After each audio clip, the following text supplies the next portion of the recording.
Hi, this is Vicky, the Divine Nomad here, and I have been tagged for the 2-book challenge.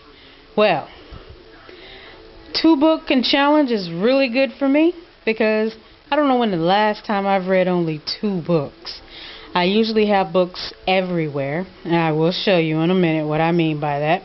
But I have books in my bedroom that I read at night. I have books that I have in my car for when on that random moment that I'm needing to wait for someone or something. I always have a book right there. I have books that I read in the living room, books that I read in my office, books that I read on my craft, books that I read, just books. So it's funny because I wasn't expecting this challenge today, and so today has happened to be a day that I went to the library. So I don't go to the library and get one book. I went to the library and got several books.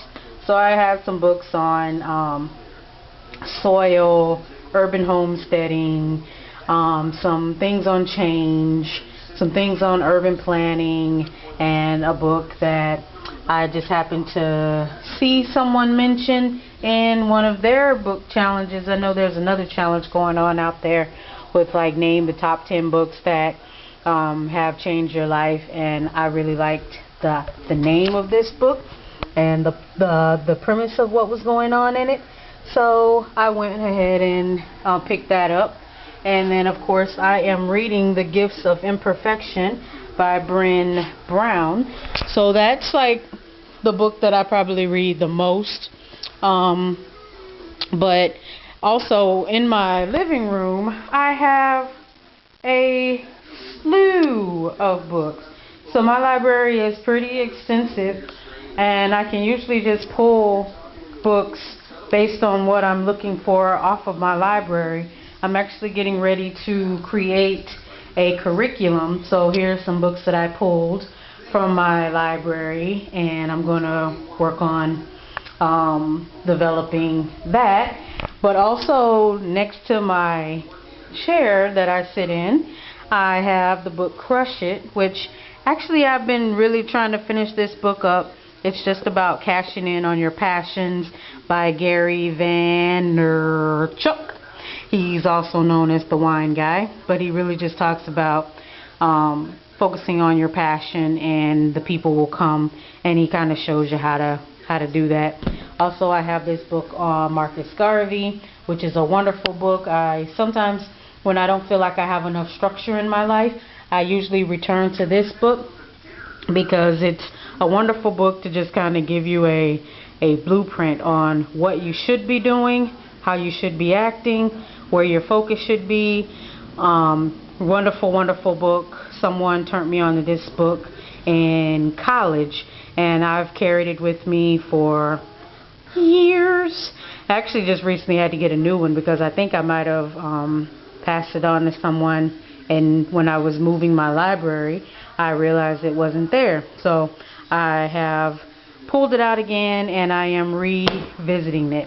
And then also, Lick the Sugar Habit is a book that I'm reading because I have a huge sugar issue, and The Beck Diet for Life is another book.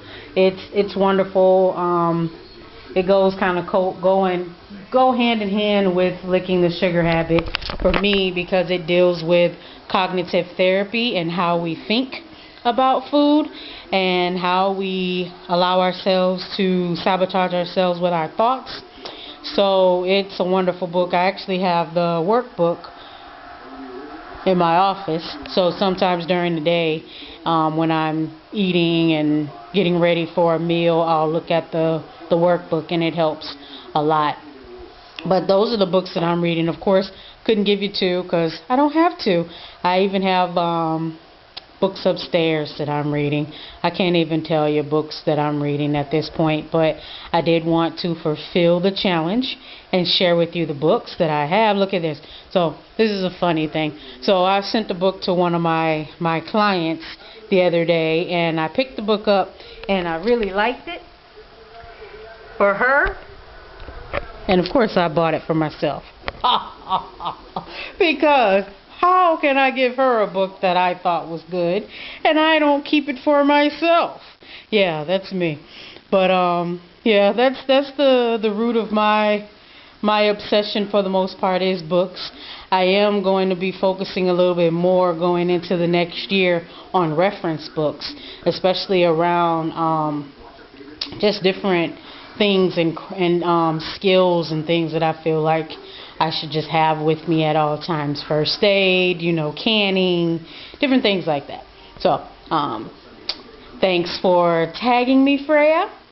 And if anyone is interested in sharing what books they're reading, please do. You can either create a video or you can just leave a comment down in the bottom of the screen. And I'm always eager to see what other people are reading.